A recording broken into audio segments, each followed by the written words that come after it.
ياسر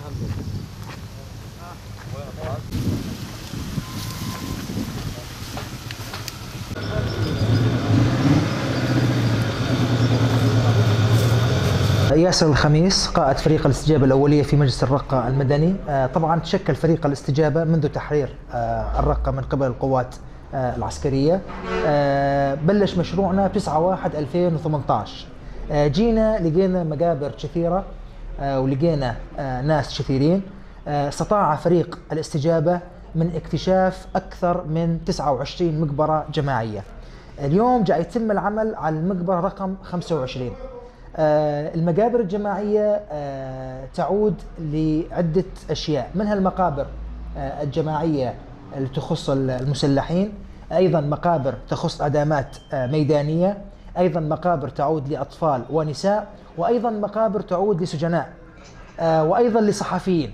استطاع فريق الاستجابة من تاريخ 9/1/2018 لتاريخ 4/2/2020 انه ينتشل اكثر من 5700 جثه.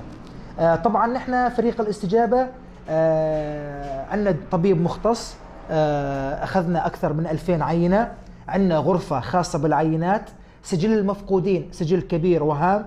ننتظر الدعم من اجل جهاز تحليل كشف الجثه. نتمنى بالايام القريبه انه يجينا هذا الجهاز، علما أنه فريق الاستجابة الأولية خضع لعدة دورات من قبل مدربين أجانب.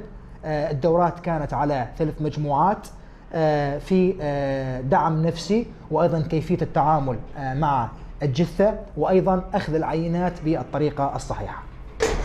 فريق الاستجابة يعتمد على البلاغات الأهالي. نحن نعرف أنه فريق الاستجابة تشكل بعد تقريبا 3 أشهر من تحرير الرقة. نحن ناخذ المعلومات من الأهالي أو من المبلغ. عندنا مكتب خاص وفريق جوال.